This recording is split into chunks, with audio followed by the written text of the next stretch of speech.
Halo guys, Assalamualaikum. Perkenalkan, nama saya Suryana Setiawan, Taruna Politeknik Imigrasi tingkat 3 dari Prodi Administrasi Keimigrasian kelas A. Nah, sebelum kita masuk ke video, saya doakan semoga teman-teman sekalian dalam keadaan sehat. Jangan lupa tetap menjaga 3M-nya ya.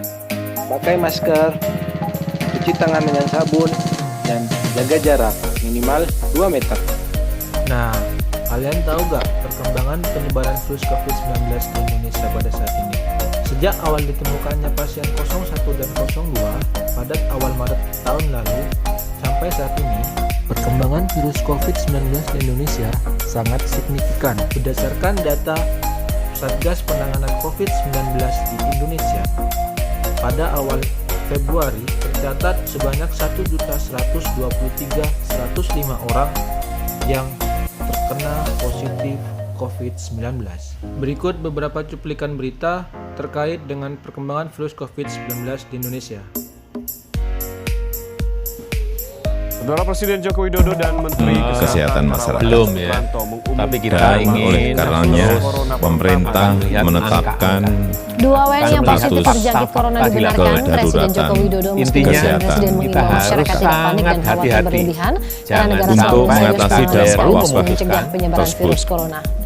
saya telah memutuskan dalam rapat kabinet bahwa opsi yang kita pilih melihat kondisi adalah masyarakat sekarang ini, pembatasan yang terkena sosial PHK, berskala besar masyarakat yang atau menjadi tidak PSBB. berpenghasilan lagi. Kita juga memiliki peralatan yang Sesuai undang-undang PSBB. Nah, pada berita tersebut kita tahu bahwa pemerintah telah menetapkan pandemi COVID-19 ini sebagai darurat kesehatan masyarakat di Indonesia. Dan juga kita tahu bahwa pemerintah telah mengeluarkan banyak kebijakan untuk menangani penyebaran virus COVID-19 ini, seperti PSBB dan lain sebagainya. Pada video kali ini, saya akan menjelaskan salah satu kebijakan pemerintah tersebut dari Direktorat Jenderal Imigrasi tentang pelaksanaan tugas dan fungsi keimigrasian pada masa new normal seperti saat ini. Mari kita simak penjelasannya berikut ini.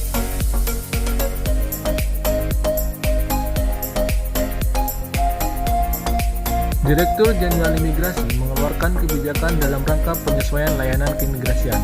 Dalam surat edarannya nomor IMI /GR.01.01/0946 tahun 2020 tentang pelaksanaan tugas dan fungsi keimigrasian dalam masa tatanan normal baru. Disebutkan beberapa ketentuannya sebagai berikut. Yang pertama, aplikasi pendaftaran paspor online atau APAPO kembali dibuka mulai tanggal 15 Juni tahun 2020. Namun dibatasi jumlahnya sebanyak 50% dari kapasitas sebelumnya.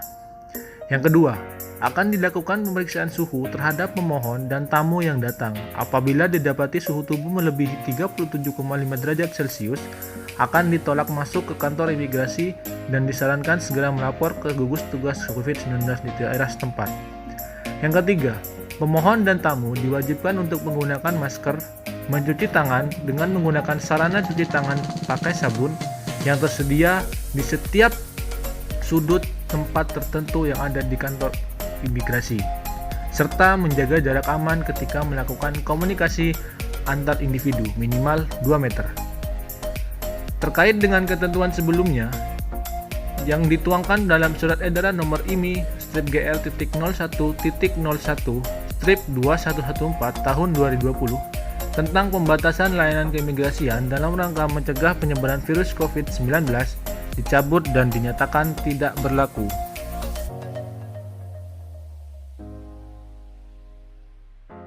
Nah, itulah kebijakan yang dibuat oleh Direktur Jenderal Imigrasi dalam pelaksanaan tugas dan fungsi keimigrasian pada masa new normal. Dari kebijakan ini dapat membantu meningkatkan pendapatan negara melalui PNBP, sekalipun tidak semaksimal pada sebelumnya karena kuota yang dikurangi. Minimal dapat menstabilkan ekonomi pembangunan. Selain itu, kebijakan ini juga dapat mendukung program pemerintah untuk mengurangi penyebaran virus COVID-19.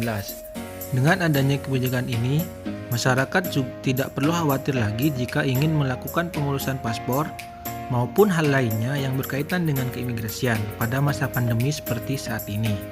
Karena kantor imigrasi tetap memberikan pelayanan meskipun pelaksanaannya kurang maksimal seperti sebelumnya.